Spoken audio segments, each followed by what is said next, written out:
bóun sùn wọ́n ṣe báyìí fóun ẹ̀ máa ní kóun lọ péyàn mẹ́rin wá tí ò bá dé réyàn mẹ́rin kó dé wọ́n tún mẹ́gbàá wá ní kó nà ní 100 stroke of the cane kí ló dé kó tún mẹ́gbàá kó tún nà ní 100 stroke 80 sorry jàyà kò ráyè mi báwọn fi 20 kùn ní ẹ má bínú 80 strokes of the cane if you cannot provide 4 witnesses don't you see the issue here?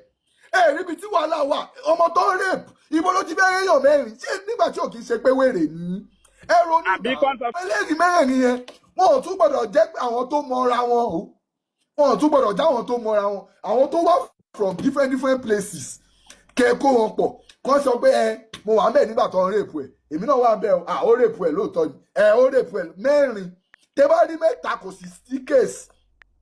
In the advent of the event that the lady provides 3 witnesses, the case is not standing, except she provides 4.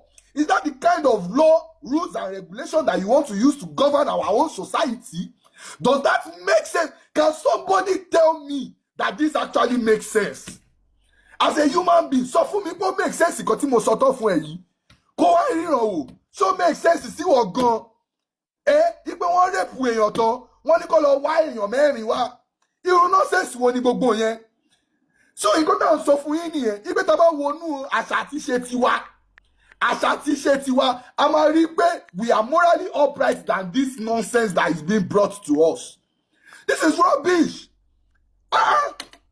This is rubbish. How the hell do you say that having intercourse as a forcible entry into a woman, you need 4 witnesses for her to have a case. For the case to start, you need 4 witnesses. What the fuck? To hell with your religion and with your gods with lack of moralities. To hell with all of them. What nonsense is that? Kò ṣẹlẹ̀ sí rí ni now. Kò ṣẹlẹ̀ sí rí. Ká ní ẹ ti rí ibi tí ó ti ṣẹlẹ̀ sí ẹnìkan tó súnmọ́ yín àbáwọn 178 tó lọ pa nílẹ̀ Haúsá yẹn ká ní ẹnìkan láàrin yín ó ní family ń bẹ ẹ ní máa defend àwọn nonsense ideologies yìí. We are telling you that you are a peaceful person, no problem. You are a peaceful person. You that are watching this thing, don't do every motion sorrow. You are peaceful. But the others, are they peaceful? Ask yourself this. Are the others peaceful people?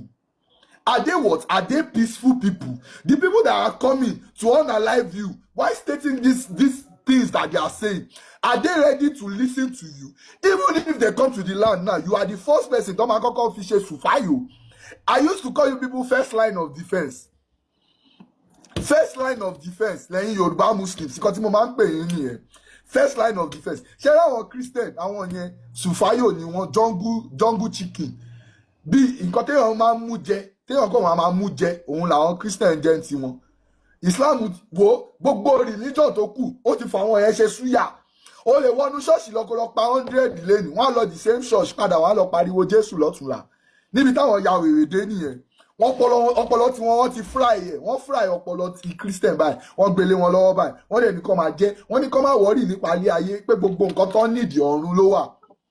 Wọ́n ní kó máa wọ́rì nípa ilé ayé pé gbogbo nǹkan táwọn Christian nídìí ọ̀run ló wà, wọn ò need anything nílé ayé yìí. So àwọn yẹn súyà làwọn, súyà gidi làwọn. Àwọn yẹn làwọn lè máa rí táwọn Fúlàní máa wọnú ṣọ́ọ̀ṣì wọn lọ sáré spray bullet lé wọn lórí gẹ́gẹ́gẹ́gẹ́gẹ́. Wọ́n ti pa 50, wọ́n ti jí 60 gbé, wọ́n ti gba pastor blood of Jesus bullet ti bá ó ti tán ó ti escape òun ti lọ nìyẹn. That's the fucking truth. That's the fucking issue here. Ibi tẹ́lẹ̀ tí problem wà gangan nìyẹn. So kò ń ṣe ìwọ Yoruba Muslim yẹn tó rò bóyá you are a good person, you are a clinical, you are not the issue. Ìwọ kọ́ la ní issue pẹ̀lú. You are not the one we are having issues with. The issue we are having is the ideology that is coming. The ideology of supremacy, the ideology of cockery. And telling us that an ideology is attached to a divine being is not, we will not accept for you. Because how will a divine being tell you that if a woman is being raped or being raped, she should go and look for 4 witnesses before she can state her case? That is nonsense and is not acceptable in the society. So gbogbo eléyìí tẹ́ ń ṣe yẹn, that same church tó ti lọ pa wọ́n bí síbẹ̀ wọ́n á lọ ṣeré ń bẹ̀ wọ́n á tún lọ máa pariwo in the name of Jesus. Tó bá tún di next week wọ́n á tún wá wọ́n á tún kó wọn wọ́n á tún da ìbọn bò wọ́n gbẹgbẹgbẹgbẹ wọ́n á tún jí wọn gbé bọ́ ṣe ń ṣòṣì wọn kiri nìyẹn. I'm not going to say more than that. ó ní ìwé òòṣà mọ́ ẹ jẹ́ kọ́ mọ́ lọ kéwú ọ̀rọ̀ àdìbẹ́. wà nílẹ̀ Yorùbá máa fi ìlú dárúkọ ẹ̀ ní. Boko Haram ló ń bá lọ. ẹ jẹ́ kí n